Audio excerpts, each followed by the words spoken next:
बिस्मिल्लाहिर्रहमानिर्रहीम। अस्सलाम वालेकुम स्टूडेंट्स, वेलकम बैक। जी स्टूडेंट्स, तो आज हम बात करेंगे स्क्रू गेज की दो मेन चीज़ों के ऊपर। Number 1 least count of the screw gauge और number 2 zero error of the screw gauge. तो सबसे पहले बेटा हम बात करते हैं कि लीस्ट काउंट क्या होता है और इसको हम कैसे फाइंड करेंगे और कितना होता है। तो लीस्ट काउंट की डेफिनेशन क्या है कि कोई भी डिवाइस जो सबसे छोटी रीडिंग हमें दे सकती है वो डिवाइस का लीस्ट काउंट कहलाता है। ठीक हो गया। तो हर डिवाइस का कोई ना कोई लीस्ट काउंट ज़रूर होता है। अब जो स्क्रू गेज है इसका जो लीस्ट काउंट है वो मालूम करने का जो तरीका है वो होता है जी least count is equals to pitch of the screw gauge divided by number of division on the circular scale. यानी कि अगर हमें पिच और सर्कुलर स्केल के ऊपर जो डिवीजन्स हैं उनके बारे में पता चल जाए तो हम लीस्ट काउंट निकाल सकते हैं इन दोनों को डिवाइड करके। ठीक है। तो सबसे पहले हम देखते हैं कि सर्कुलर स्केल जो है उसके ऊपर डिवीजन्स कितनी होती हैं। अब मुख्तलिफ जो स्क्रू गेज हैं उनके सर्कुलर स्केल के ऊपर मुख्तलिफ डिवीजन्स होती हैं। किसी के ऊपर 50 भी होती हैं, किसी के ऊपर 100 भी होती हैं और किसी के ऊपर 1000 भी होती हैं। अब जो मेरे पास स्क्रू गेज है इसके ऊपर कितनी डिवीजन्स है इसको ज़रा देखते हैं। तो अब अगर इसमें देखें कि ये हमारे पास ज़ीरो है। ठीक है, आपको दिखाई दे रहा हो ज़ीरो। फिर उसके बाद 5 है, 5 के बाद 10 है, 15 है, 20 है, 25 है, 30, 35 है, 40 है, 45 है और फिर से ज़ीरो आ गया है। तो ज़रा सोचें कि इसमें कितने डिवीजन होंगी। तो 45 के बाद 50 आना चाहिए था, लेकिन यहाँ पे फिर से ज़ीरो आ गया। मतलब ये अब दोबारा फिर स्टार्टिंग पॉइंट हो चुका है। तो बेसिकली ये 50 भी है और ये स्टार्टिंग पॉइंट भी है। इसका मतलब कि इस सर्कुलर स्केल के ऊपर नंबर ऑफ़ डिवीजन्स जो हैं वो 50 हैं, 50 हैं। ओके, तो number of divisions on circular scale ये हमें पता चल गया ये कितनी है, 50 है। ठीक है, इसको हम यहाँ पे नोट कर लेते हैं कि ये हमारे पास कितनी है, ये 50 हैं। तो इसकी जगह पे आ गया बेटा 50। ओके, अब अगली चीज़ जो कि मेन है pitch. Pitch of the screw gauge क्या है। अब जो पिच की जो बेटा डेफिनेशन है ना वो मुख्तलिफ बुक्स के अंदर जब वो मुख्तलिफ अंदाज से इसको बयान किया हुआ है। ठीक है, तो अब मैं इसको आपको समझाता हूँ कि ये पिच क्या है। पिच बेसिकली एक डिस्टेंस का नाम है। ठीक है, पिच क्या है, एक डिस्टेंस का नाम है। अब कैसा डिस्टेंस कि जब सर्कुलर स्केल अपना एक चक्कर मुकम्मल करता है तो एक चक्कर मुकम्मल करने पर ये कितना आगे या कितना पीछे मूव करता है उसी डिस्टेंस को हम नाम देते हैं pitch of the screw gauge. ठीक है, फिर से सुने कि स्क्रू गेज के अंदर जो सर्कुलर स्केल होता है वो सर्कुलर स्केल जब अपना एक चक्कर मुकम्मल करेगा उस एक चक्कर मुकम्मल करने पर वो कितना डिस्टेंस कवर करता है, वो कितना आगे फॉरवर्ड मूव करता है, वो कितना पीछे आता है, उसी डिस्टेंस को हम बोलते हैं बेटा pitch of the screw gauge. अब वो डिस्टेंस हम कैसे फाइंड करेंगे, कितना वो आगे जाएगा एक चक्कर में या कितना पीछे जाएगा एक चक्कर में, उसी डिस्टेंस को हमें मापना हमारा मेन टारगेट है। अब ज़रा इसको मैं ज़रा आपको जूम करके दिखाता हूँ कि ये पिच जो है वो उसको हम कैसे फाइंड आउट करेंगे। ये आपको दिखाई दे रहा है, ये सर्कुलर स्केल का ज़ीरो है और ये इंडेक्स लाइन है मेन स्केल की और ये दोनों आपस में आमने सामने हैं। ठीक हो गया। और आप देख सकते हैं कि इसमें स्टड और स्पिंडल आपस में कोइंसाइड आपस में मिले हुए हैं। अच्छा, तो अब यहाँ पे आपको मेन स्केल का एक डिवीजन आपको दिखाई दे रही है ज़ीरो वाली। ठीक है, ये आपको ज़ीरो वाली जो डिवीजन है वो आपको दिखाई दे रही है। अब मैं सर्कुलर स्केल का एक चक्कर मुकम्मल करता हूँ और देखता हूँ कि मुझे मेन स्केल के ऊपर कितनी डिवीजन्स दिखाई देना शुरू हो जाएंगी। ठीक है, अब एक रोटेशन है वो क्या होती है, एक रोटेशन से मुराद ये है कि जब ज़ीरो जो है मैं इसको रोटेट करवाता हूँ तो ये दोबारा फिर ज़ीरो जब वो इंडेक्स लाइन के सामने आ जाए तो वो एक चक्कर कहलाएगा, एक रोटेशन कहलाएगी। ओके, मैं स्टार्ट करता हूँ। अब इसको ध्यान से देखिएगा, मेन स्केल के ऊपर पहले आपको एक लाइन दिखाई दे रही है, इसको ज़रा जहन में रखिएगा। अब मैं इसका एक चक्कर मुकम्मल करता हूँ, मतलब ज़ीरो दोबारा फिर इंडेक्स लाइन के सामने आना चाहिए।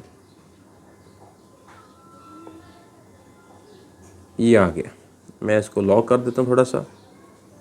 ठीक है जी, ये इंडेक्स लाइन के सामने नहीं है अभी भी, थोड़ा सा यहाँ पर है। ठीक हो गया, मैं इसको लॉक कर देता हूँ। अब इसमें ज़रा गौर से देखिएगा कि इसमें जो 0 है सर्कुलर स्केल का वो इंडेक्स लाइन के बिल्कुल सामने आ गया है। अब जब सामने आया है तो अब मेन स्केल के ऊपर कितनी डिवीजन आपको दिखाई देना शुरू हो गई हैं। एक तो आपको पहले 0 भी दिखाई दे रहा था, अब ये नीचे एक और लाइन आपको दिखाई देना शुरू हो गई है। ठीक है, तो जब आपने इसका एक चक्कर मुकम्मल किया तो जो सर्कुलर स्केल है वो पहले 0 पे था, अब वो कहाँ पर आ गया, अब ये एक और लाइन अपीयर होना शुरू हो गई है।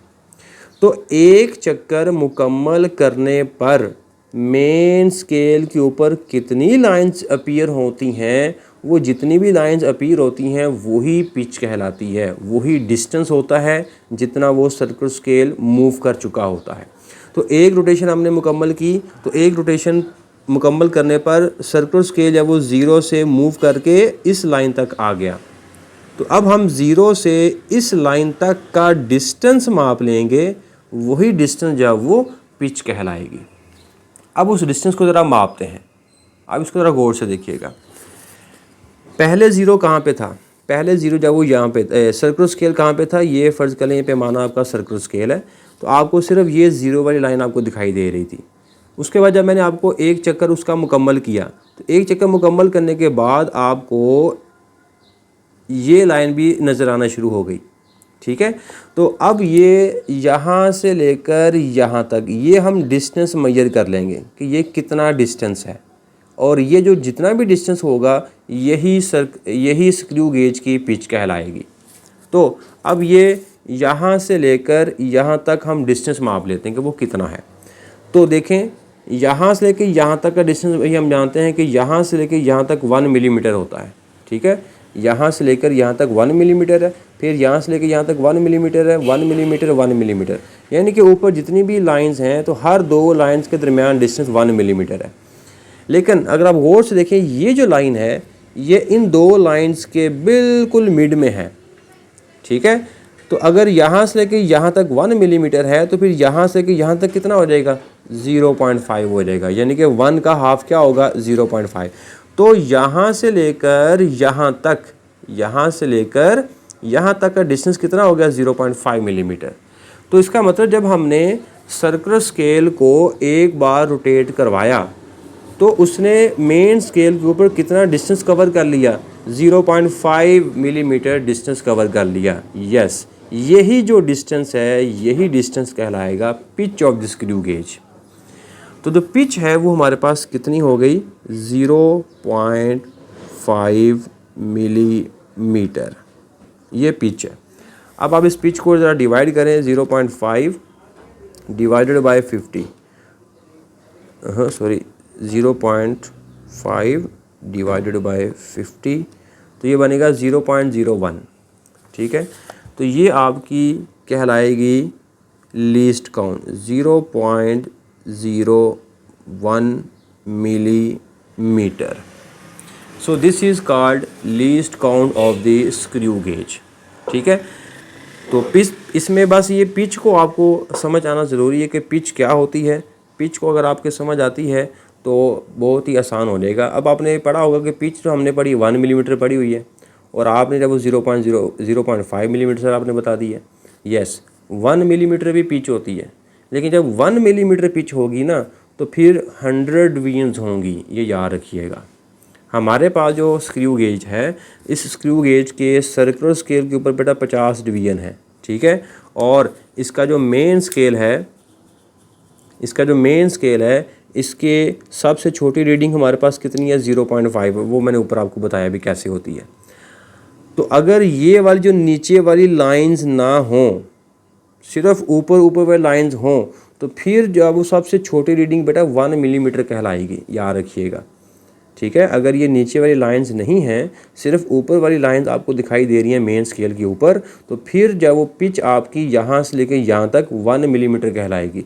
फिर आप यहाँ पे 1 पुट करेंगे, लेकिन जो डिवीजन्स होंगी सर्कुलर स्केल के ऊपर वो उस केस में फिर 100 होंगी।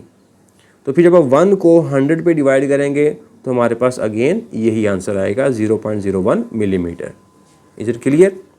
तो इस तरह जो है वो पिच जब वो हर स्क्रू गेज की डिफरेंट हो सकती है, सर्कुलर स्केल के ऊपर डिवीजन भी डिफरेंट हो सकती हैं, लेकिन जो आपका जो लीस्ट काउंट है वो 0.01 मिलीमीटर ही रहेगा।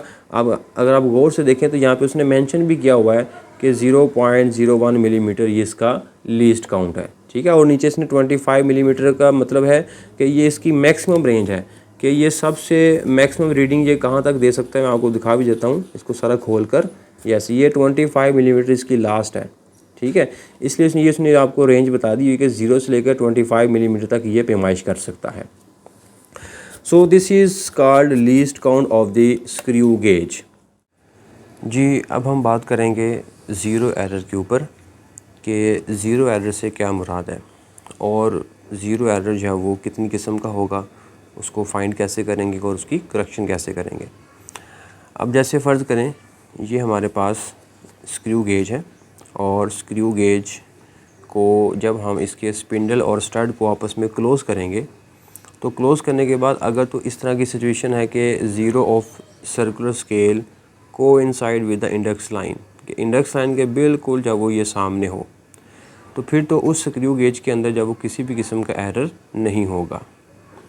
लेकिन अगर आपने स्टड और स्पिंडल को आपने क्लोज़ किया और क्लोज़ करने के बाद आपने देखा कि जो ज़ीरो है वो कुछ इस तरह की सिचुएशन में चला गया है, ठीक है।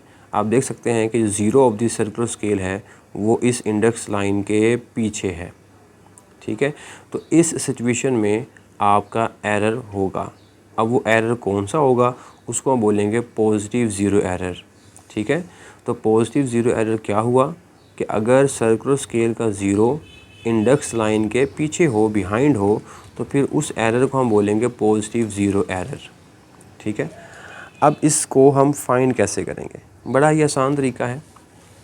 आपने देख लेना है कि इंडेक्स लाइन के सामने सर्कुलर स्केल का कौन सा दर्जा है, कौन सी डिवीज़न है, ठीक है। जैसे इस केस के अंदर ये इंडेक्स लाइन है और इस इंडेक्स लाइन के सामने ये वाली डिवीज़न है और ये डिवीज़न कौन सी बनती है, तो अगर ये 5 है तो 5 से पीछे क्या होगा 4, तो ये फोर्थ डिवीज़न जो है वो इस इंडेक्स लाइन के बिल्कुल सामने है। या अब यहाँ से काउंट करें 1 2 3 एंड 4, ठीक है। तो फोर्थ डिवीज़न जो है वो इंडेक्स लाइन के बिल्कुल सामने है। अब आपने इस 4 को नोट कर लेना है। नोट करने के बाद आपने इसको जो है वो यहाँ पे लिख लेना है। चूँकि एरर पॉजिटिव था इसलिए हम यहाँ पे लिखेंगे पॉजिटिव, और फोर्थ डिवीज़न जब वो कोइंसाइड कर रही थी इंडेक्स लाइन के साथ इसलिए हम यहाँ पे 4 लिख दिया। अब आप इसको मल्टीप्लाई करेंगे लीस्ट काउंट के साथ, ठीक है। और लीस्ट काउंट हम जानते हैं कि कितना होता है, लीस्ट काउंट जो है वो 0.01 मिलीमीटर, ठीक हो गया। अब आप इसको मल्टीप्लाई करेंगे तो हमारे पास आएगा बेटा 0.04 मिलीमीटर। ये हमारे पास आ गया जी पॉजिटिव ज़ीरो एरर, ठीक है। आप इसको यहाँ पे लिख लें zero error, zero error, zero error. अब अगर एरर है तो इसकी करेक्शन भी करना होगी, ठीक है। तो करेक्शन हम कैसे करेंगे, जितना एरर होता है उतनी ही करेक्शन की जाती है। तो लिहाजा इसकी जो करेक्शन होगी zero correction must be equal to minus 0.04 millimetre. तो अगर एरर पॉजिटिव है तो उसकी जो करेक्शन है वो नेगेटिव में की जाएगी, ठीक हो गया। तो इस तरह जब वो आप उस स्क्रू गेज के अंदर एरर फाइंड कर सकते हैं। ये था पॉजिटिव ज़ीरो एरर। अब उसके बाद नेगेटिव ज़ीरो एरर को देखें। नेगेटिव ज़ीरो एरर क्या होगा कि अगर सर्कुलर स्केल का जो ज़ीरो है वो इंडेक्स लाइन से कुछ इस तरह हो, क्रॉस कर जाए। जैसे फ़र्ज़ करें जी मैं कुछ ऐसे कर देता हूँ, ये हो गया, ठीक है। इसमें अगेन जब आपने देखा कि जो इंडेक्स लाइन है और जो ज़ीरो है वो आपस में आमने सामने नहीं है, कोइंसाइड नहीं है। सॉरी, ये यहाँ पर देखो कि आपने देखा कि ये ज़ीरो है वो इंडेक्स लाइन के सामने नहीं है बल्कि जब वो क्रॉस कर चुका है। Zero of the circular scale has cross the index line. तो इस सिचुएशन में आपका जो एरर होगा वो नेगेटिव माना जाएगा, ठीक है। कि जब सर्कुलर स्केल का ज़ीरो इंडेक्स लाइन को क्रॉस कर जाए तो उस केस के अंदर आपका नेगेटिव ज़ीरो एरर होगा। अब कितना होगा, तो अगेन आपने देख लेना है कि इंडेक्स लाइन के सामने सर्कुलर स्केल की कौन सी डिवीज़न है, और वो जो भी डिवीज़न होगी उसको आपने नोट कर लेना है। जैसे कि हमारे केस में अगर ये 45 है, ये 46 है, तो ये 47 है, तो 47th डिवीज़न 47वीं जो डिवीज़न है वो इंडेक्स लाइन के बिल्कुल सामने है। ठीक है, तो अब आपने इस 47 को नोट कर लेना है। 47 को आपने नोट किया।